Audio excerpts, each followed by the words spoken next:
सभी साथियों को विजयदशमी पर्व की हार्दिक शुभकामनाएं। आउटसोर्स की आवाज पेज पर आज आपसे मध्य प्रदेश के कामगारों की स्थिति और राजनीतिक दलों की भूमिका, इस विषय पर हम आपसे संक्षिप्त सी बातचीत करेंगे और यह सिलसिला हर दिन जारी रहेगा। हमारे पास कांग्रेस का वचन पत्र है जो माननीय पूर्व मुख्यमंत्री कमलनाथ जी के नेतृत्व में 17 अक्टूबर को भोपाल में जारी हुआ। माननीय कमलनाथ जी प्रदेश कांग्रेस कमेटी के अध्यक्ष बने, उसके बाद से उन्होंने 2018 के चुनाव के लिए भी वचन पत्र जारी किया था और 2023 के विधानसभा चुनाव के लिए भी वचन पत्र जारी किया। यह 2 दस्तावेज हैं हम लोगों के पास जो माननीय कमलनाथ जी के मध्य प्रदेश की राजनीति में सक्रिय होने के बाद पहुंचे हैं। हमें इन दोनों ही दस्तावेजों को पढ़ना चाहिए। मैं आपको एक बात और बताना चाहूंगा कि जब माननीय कमलनाथ जी प्रदेश कांग्रेस कमेटी के अध्यक्ष बने थे 2018 में और उन्होंने 1 मई 2018 को पदभार ग्रहण किया था, उस दिन उन्होंने अब जो भाषण दिया था उस भाषण के अंश ये थे, चूंकि मध्य प्रदेश में कामगारों की, काम करने वाले लोगों की बारे में कोई चर्चा नहीं होती थी, उनके सवालों पर कहीं कभी कोई चर्चा नहीं हुई। माननीय कमलनाथ जी ने 1 मई मजदूर दिवस के दिन पदभार ग्रहण करने का फैसला किया था। ये मजदूर दिवस के दिन माननीय कमलनाथ जी ने पीसीसी अध्यक्ष का पदभार ग्रहण किया और उस पदभार ग्रहण करते समय उन्होंने भाषण दिया, उस भाषण की शुरुआत ही मध्य प्रदेश के कामगारों की स्थिति के बारे में शुरू हुआ था। उन्होंने 5 साल पहले वही सवाल अपने भाषण में उठाए थे जिन सवालों पर हम चर्चा कर रहे हैं। उन्होंने मध्य प्रदेश के अंदर न्यूनतम वेतन का सवाल भी उठाया था 5 साल पहले। उन्होंने औद्योगिक क्षेत्रों में बड़ी संख्या में हो रही मजदूरों की छटनी का सवाल भी उठाया और उन्होंने ये वादा किया था कि मध्य प्रदेश में यदि कांग्रेस की सरकार बनती है जो 2018 में, तो वह कामगारों के सवालों पर उनकी सरकार काम करेगी। और जब 2018 का वचन पत्र आया था तब उसमें कामगारों से जुड़े हुए सवाल शामिल किए गए थे। आउटसोर्स का भी सवाल उसमें शामिल किया गया था। तब आउटसोर्स का कोई न आंदोलन था न क्या कोई ऐसा मुद्दा था। उसके बाद भी माननीय कमलनाथ जी ने आउटसोर्स को 2018 के वचन पत्र में शामिल किया था, जो यह बताती है कि माननीय कमलनाथ जी, जिन्हें हर व्यक्ति विकास पुरुष के रूप में जानता है और उन्हें विकास पुरुष कहता है। विकास पुरुष कहना और विकास पुरुष की छवि बन जाना एक बड़ा काम है। यह कमलनाथ जी की छवि उनके भाषणों से नहीं बनी, उनके काम करने के तरीके से बनी है। हमारे मध्य प्रदेश के मुख्यमंत्री शिवराज सिंह चौहान जी डेढ़ दो घंटे का भाषण देते हैं, बहुत लक्ष्यदार भाषण देते हैं। ऐसा लगता है कि इनके अलावा कोई दूसरा व्यक्ति ऐसा नहीं है जो लोगों की चिंता करता हो, लोगों के बारे में बोलता हो, लोगों के लिए कुछ करता हो। लेकिन शिवराज सिंह के ही इस 20 साल के कार्यकाल में मध्य प्रदेश के अंदर जो कामगारों की हालत हुई है, उनकी स्थिति जिस कदर बिगड़ी है, वह हम आप सब लोगों के सामने है। मध्य प्रदेश के अंदर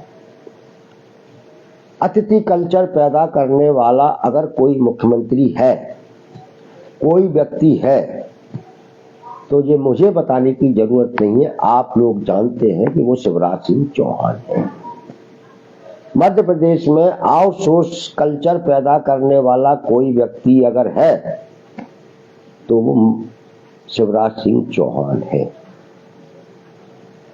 मध्य प्रदेश के अंदर महिला कामगारों से 1,000 रुपए में काम कराने वाला कोई मुख्यमंत्री है तो वो शिवराज सिंह चौहान है, जो आशा कार्यकर्ता और रसोइयों से 15 साल तक 500 और 1,000 रुपए में काम कराते रहे। मध्य प्रदेश के मजदूरों को न्यूनतम वेतन रिवाइज न करके शोषण की नींव रखने वाला अगर कोई व्यक्ति है तो शिवराज सिंह चौहान है। मध्य प्रदेश के अंदर कामगारों के प्रोविडेंट फंड का पैसा जमा नहीं होता है, कंपनियां, एजेंसियां, ठेकेदार अगर मनमानी कर रही हैं तो किसके नेतृत्व में कर रहे हैं? वो मुख्यमंत्री शिवराज सिंह के नेतृत्व में कर रहे हैं। यानी कि मध्य प्रदेश के अंदर कामगारों के साथ जितना अन्याय हुआ है वह अन्याय शिवराज सिंह चौहान और भारतीय जनता पार्टी के सरकार के नेतृत्व में ही हुआ है। अब कामगारों की संख्या कितनी है, जो मैंने कल आपसे चर्चा करते हुए बताया था, मैंने अपने मन से नहीं कहा, मैंने आज अपने फेसबुक पेज पर आउटसोर्स की आवाज पर एक 2018 के समय में डिबेटों में काफी मौजूद रहा था, कई चैनलों में डिबेट में गया था, एक चैनल की डिबेट मैंने डाली है, उस डिबेट को आप सुनिए। मध्य प्रदेश में कामगारों की स्थिति बहुत खराब है और उनकी संख्या बहुत ज्यादा है। जब शिवराज सिंह चौहान ने संबल योजना शुरू की थी तो इसी मध्य प्रदेश के अंदर 3 करोड़ से ज्यादा लोगों ने संबल योजना में पंजीकरण कराया था। यानी कि वो 3 करोड़ लोग मजदूर से भी बुरी स्थिति में थे और वो सरकार के मिलने वाले 5 किलो गेहूं के लिए हाथ फैला रहे थे। ये पिछले 20 साल में भारतीय जनता पार्टी की सरकार ने किया है। मतलब जिस प्रदेश के अंदर जिसकी आबादी 8.5 करोड़ है और उस प्रदेश के 4-4.5 करोड़ लोग 5 किलो गेहूं के लिए लाइनों में लग जाते हो, आप समझिए कि उस वहां लोगों की क्या स्थिति हो। और यह स्थिति बनाई गई है, पैदा की गई है शिवराज सिंह के और भारतीय जनता पार्टी के शासनकाल में। मैं कल एक चैनल पर एक डिबेट सुन रहा था, उसमें एक अग्रवाल साहब बैठे हुए थे, वो बड़ा लक्ष्यदार डिबेट में हिस्सेदारी कर रहे थे और वो कह रहे थे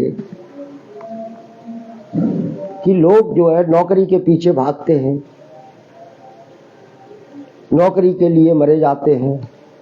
अरे भाई, लोगों को नौकरी नहीं करना चाहिए, उन्हें अपना आत्मनिर्भर बनना चाहिए, उन्हें अपने उद्योग लगाना चाहिए, अपना व्यापार शुरू करना चाहिए। नौकरियों से जिंदगी नहीं चलती है। और वहाँ 5 स्टार होटल में चल रही इस डिबेट में बैठे हुए, सामने बैठे हुए लोग उस पर तालियां बजा रहे थे अग्रवाल साहब की इस बात पर। ये वही अग्रवाल साहब हैं जिनके इसी मध्य प्रदेश में दसियों मॉल होंगे, हजारों एकड़ जमीन होगी। जिस शहर में वो रहते होंगे उस शहर में सैकड़ों दुकानें होंगी। मैं उन अग्रवाल साहब से पूछना चाहता हूं कि अगर लोग नौकरी नहीं करें तो तुम्हारे मॉलों में ताला डल जाएगा, तुम्हारी दुकानों पर बैठने के लिए कर्मचारी नहीं मिलेंगे, और तुम जो 400-500 करोड़ के मालिक बने हुए हो वो मालिक नहीं रहोगे। इसलिए कामगारों के बारे में ऐसी धारणा, ऐसी बात करना कि लोग नौकरी करके हरामखोरी करते हैं, वो काम नहीं करते हैं, वो बेकार हैं, उनको तो भगा देना चाहिए, ये ठीक नहीं है। ये पूरी की पूरी सृष्टि, पूरी दुनिया अगर किसी की दम पर चल रही है तो वह हमारा कामगार और कर्मचारी वर्ग ही है, और जिसके बारे में इतनी नफरत कुछ साधन संपन्न लोगों के दिमाग में भरी हुई है। और उन्हीं लोगों ने इस मध्य प्रदेश में पिछले 10-15 साल से न्यूनतम वेतन को रिवाइज नहीं होने दिया, क्योंकि उन्हें मालूम है कि अगर न्यूनतम वेतन रिवाइज होगा तो उनके यहाँ काम करने वाले सैकड़ों हजारों लोग हैं जो उनके शोरूम में काम करते हैं, जो उनकी दुकानों में काम करते हैं, जो उनकी फैक्ट्रियों में काम करते हैं, उन्हें भी पैसा देना पड़ेगा, उनके वेतन भी बढ़ाने पड़ेंगे। इसीलिए इन अग्रवाल जैसे लोगों ने न्यूनतम वेतन को पिछले 10-15 साल में रिवाइज नहीं होने दिया, जिसका ही नतीजा है कि आज हमारा कामगार वर्ग भुखमरी जैसे वेतन पर काम करने को मजबूर है। और ऊपर से हमें ये शिक्षा दी जा रही है कि हमें नौकरी नहीं करना चाहिए, हमें अपना व्यापार करना चाहिए। मैं उनसे पूछना चाहता हूं कि हर व्यक्ति अगर व्यापार करने लगेगा तो उन दुकानों पे खरीदार कहां से आएंगे, उन दुकानों के ताला खोलने वाले लोग कहां से आएंगे। इसलिए आज जरूरत इस बात की है कि कामगारों को उपदेश देने की बजाय उनके स्थिति के बारे में, उनके हालातों के बारे में चर्चा की जानी चाहिए। कांग्रेस का वचन पत्र मध्य प्रदेश के उन करोड़ों करोड़ कामगारों की स्थिति पर चर्चा कराने का अवसर हमें प्रदान करता है। इसी वचन पत्र में उस कामगार के बारे में चर्चा की गई है जिसकी कोई चर्चा नहीं करता है।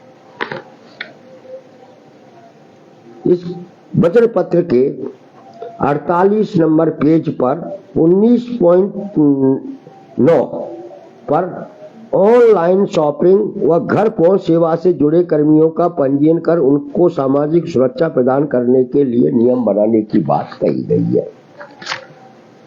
ये ऑनलाइन शॉपिंग और घर पहुंच सेवा देने वाले कौन कामगार हैं?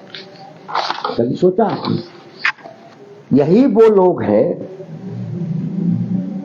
और यही पिछले 10 साल में मोदी जी ने काम किया है।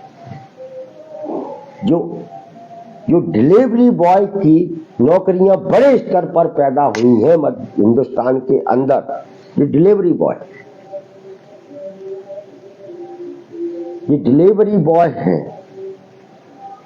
ऑनलाइन शॉपिंग, ऑनलाइन ये, ऑनलाइन वो, घर पहुंच सेवा, फलाना ढिमका सब कुछ किया गया, लेकिन भारतीय जनता पार्टी की मध्य प्रदेश और दिल्ली की सरकार ने कभी ये नहीं सोचा कि जो इस सेवा में काम करने वाले आएंगे लोग, उनके लिए हम क्या करना है।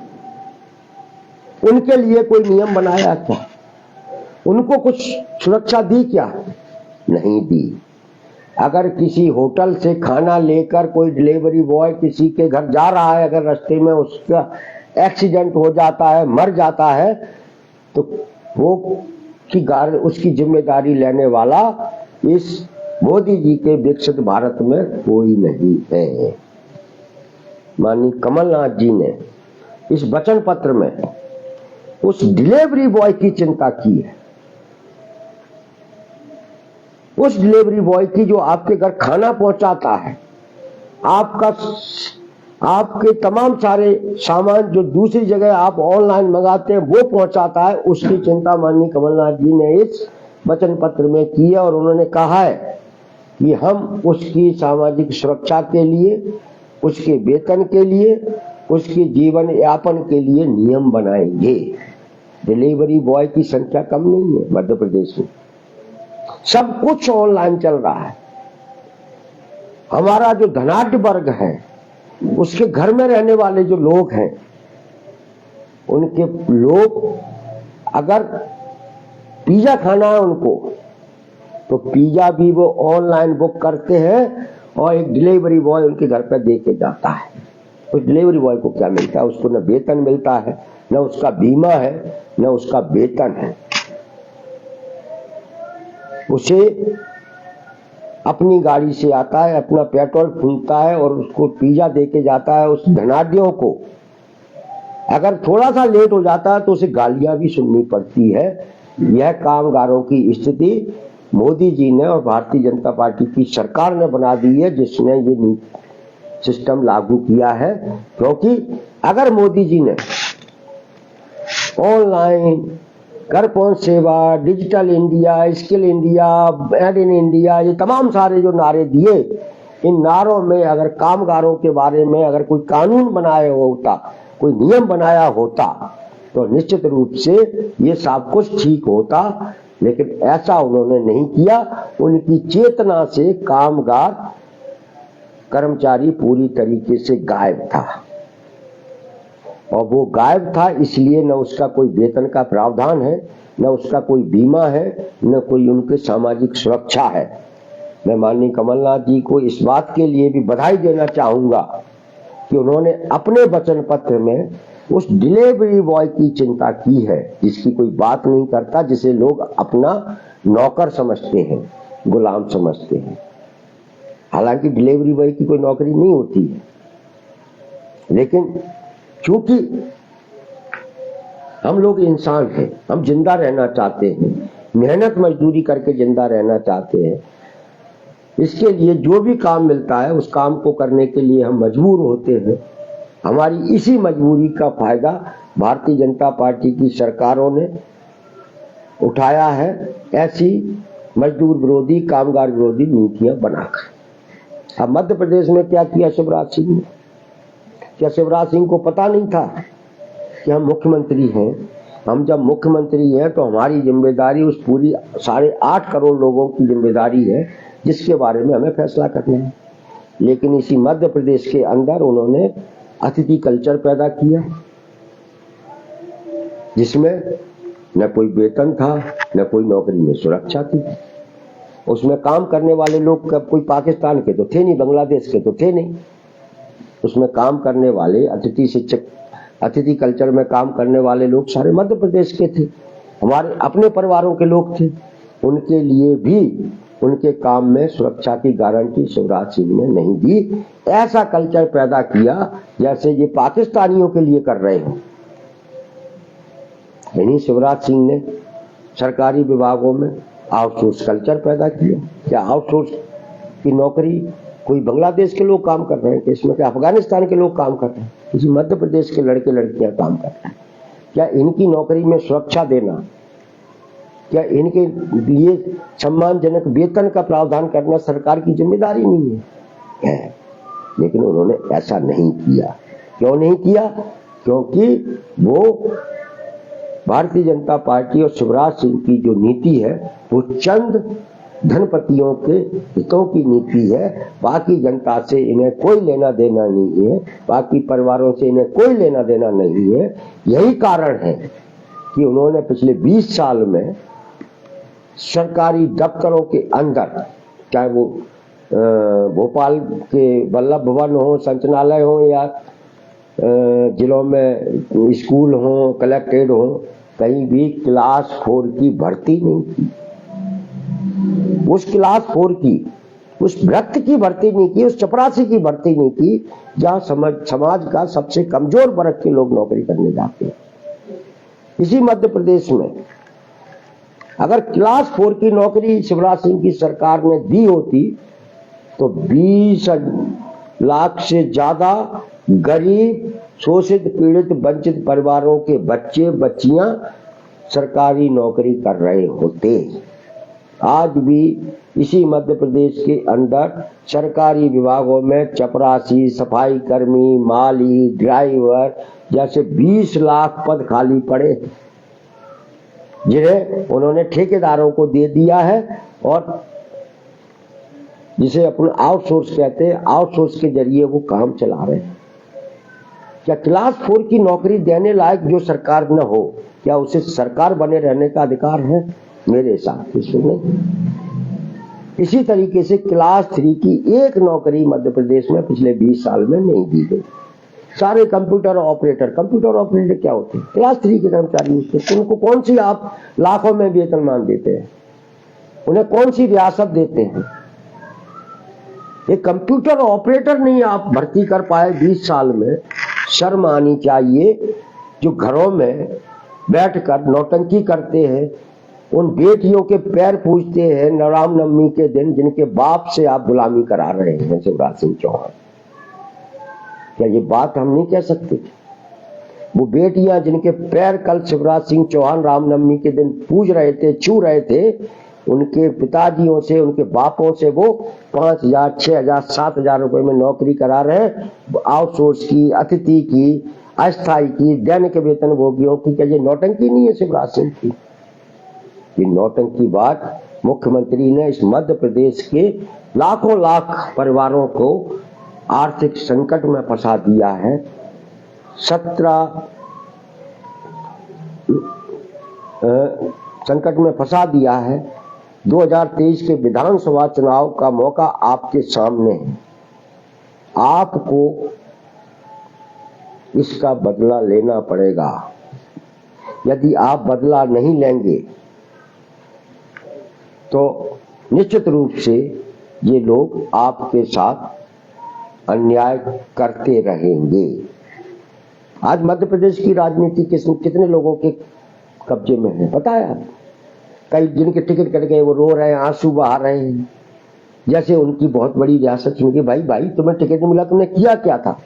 कभी आपने सुना कि उन्होंने कभी मनरेगा पिछले 10 साल से मध्य प्रदेश में बंद पड़ी हुई है, रोजगार गारंटी बंद पड़ी हुई है, जो ग्रामीण गरीबों को, मजदूरों को काम देती है, उन्हें जिंदा रहने के लिए पैसे उपलब्ध कराती है, वो मनरेगा पिछले 10 साल से मध्य प्रदेश में बंद पड़ी हुई है।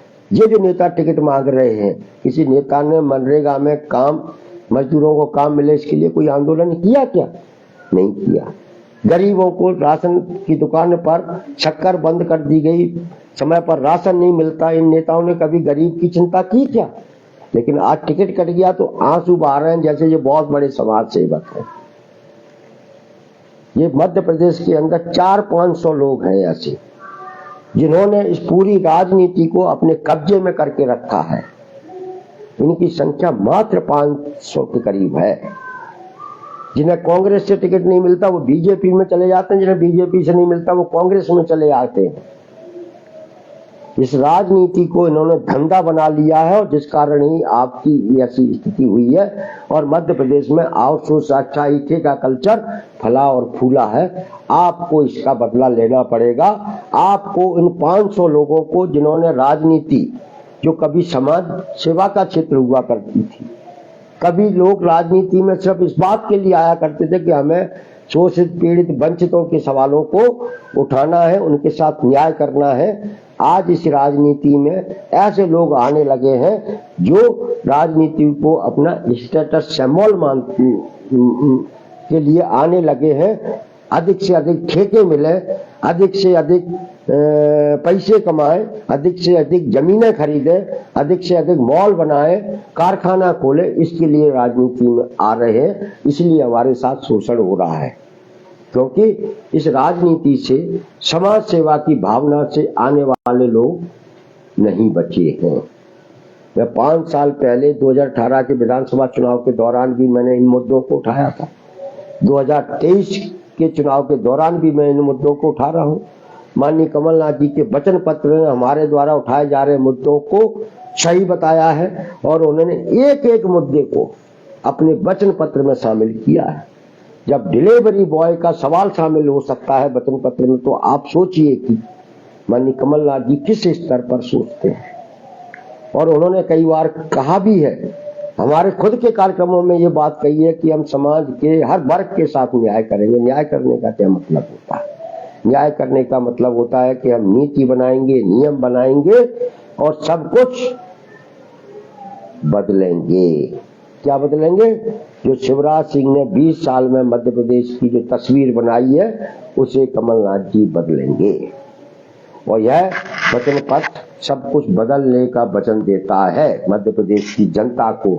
अब मध्य प्रदेश की जनता की जिम्मेदारी है कि वो शिवराज सिंह जिन्होंने 20 साल तक सिर्फ भाषण सुनाया है आपको, उनको घर बिठाने का काम करें। और घर ऐसे नहीं, सम्मान के साथ घर बिठाए। भाजपा के हर प्रत्याशी की जमानत जब्त कराने की जिम्मेदारी उन तमाम सारे लोगों को उठानी चाहिए जिनके साथ अन्याय हुआ है। शिवराज सिंह ने स्कूलों में पढ़ने वाले बच्चों की छात्रवृत्ति बंद कर दी। पता कितनी शर्म की बात है।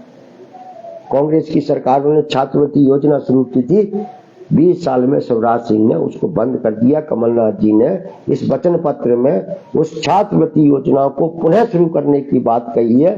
पहली से 8वीं 500 रुपए, 9वीं से 10वीं 1000 रुपए, 11वीं से 12वीं 1500 रुपए। यह वह शिवराज सिंह है जो अपने आप को मामा कहते हैं, कहलवाते हैं। मतलब खुद कहते हैं, किसी जनता ने नहीं कहा, बहनों ने नहीं कहा, लोगों ने नहीं कहा, वो खुद ही कहते हैं हम मामा हैं, हमारी भांजियां हैं। लेकिन उन भांजे भांजियों की छात्रवृत्ति बंद करने का अपराध शिवराज सिंह चौहान ने किया है, भारतीय जनता पार्टी ने किया है।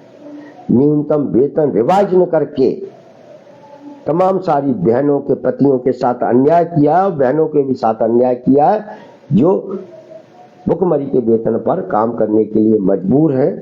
आपके सामने एक मौका आ रहा है, बदला लेने का मौका।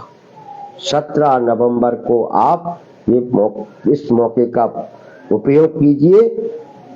माननीय शिवराज सिंह, मैं माननीय इसलिए कह रहा हूं कि अभी वो मुख्यमंत्री है, शिवराज सिंह से कही को ऐसा जवाब दीजिए कि वो जीवन भर याद करें और वो राजनीति में वापस आने की बजाय अपने गांव में रहकर, जैतपुर में रहकर खेती करें।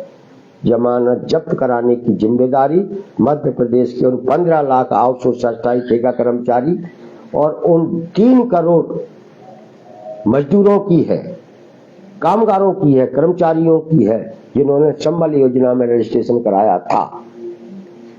इस सरकार ने मजदूरों को भुखमरी की स्थिति में पहुंचा दिया है। 5 किलो गेहूं के लिए लाइन में लगवा दिया है। इनसे बदला लेने का मौका आपके सामने है, आप लेंगे, हमें ऐसी उम्मीद है। ये मौके बार बार नहीं आते हैं। इसी के साथ पुनः आपको दशहरे की हार्दिक शुभकामना है। कल पुनः आपसे मिलेंगे इसी पेज पर। तब तक के लिए आप सबको नमस्कार, धन्यवाद।